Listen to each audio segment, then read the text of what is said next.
పాలమ్మిన పూలమ్మిన కష్టపడి పైకొచ్చిన అని డైలాగులు కొట్టే మాజీ మంత్రి మల్లారెడ్డిని వివాదాలు చుట్టుముడుతున్నాయి. కాంగ్రెస్ అధికారంలోకి వచ్చాక మల్లారెడ్డిపై ఫిర్యాదులు వెల్లువెత్తుతున్నాయి. ప్రధానంగా భూ కబ్జా కేసులు ఆయన్ను వదలడం లేదు. అనేక ఆరోపణలు ఎదుర్కొంటున్నారు.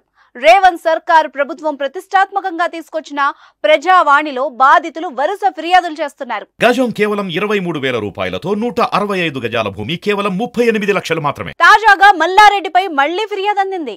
తమ భూములు కాజేసేందుకు మల్లారెడ్డి బెదిరింపులకు పాల్పడుతున్నారని మేడ్చల్ జిల్లా కలెక్టరేట్ వద్ద కేశవరం భూ బాధితులు నిరసనకు దిగారు. మూడుచింతపల్లి మండలం కేసరం గ్రామ పంచాయతీ పరిధిలోని సర్వే నెంబర్ 33, 34, 35 గిరిజన భూముల్ని మల్లారెడ్డి కబ్జా చేశారన్న ఆరోపణలున్నాయి. వారసత్వ హక్కుదారుల్ని పక్కన పెట్టి బినామీలతో బేరసారాలు చేసి పక్కా ప్లాన్తో భూమిని కాజేశారంటూ బాధితులు కలెక్టరేట్లో జరిగిన ప్రజావాణిలో ఫిర్యాదు చేశారు. తమ వద్ద ఉన్న ఆధారాల్ని అధికారులకు సమర్పించారు. తమకు న్యాయం చేయాలని గంగారాం భార్య మోతి పంటి శ్రీనివాసరెడ్డిలు కోరారు. ఇప్పటికే భూ కబ్జా కేసులో మల్లారెడ్డిపై కేసు నమోదైంది. గంగారాం ఇచ్చిన ఫిర్యాదు మేరకు కేసు నమోదు చేశారు. గిరిజనులకు చెందిన భూమిని తమ పేరు మీద బలవంతంగా రాయించుకునేందుకు ప్రయత్నం చేశారన్న ఫిర్యాదుతో మల్లారెడ్డితో పాటు షామీర్పేట్ తహసీల్దార్పై పోలీసులు కేసు నమోదు చేశారు.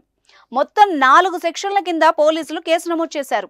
ఇతరుల భూమిని ఆక్రమించడమే కాకుండా వాటికి నకిలీ పత్రాలు సృష్టించి మంత్రి తమ ల్యాండ్లోకి తమనే అడుగు పెట్టనివ్వకుండా అడ్డుకుంటున్నారని మల్లారెడ్డిపై ఆరోపణలున్నాయి.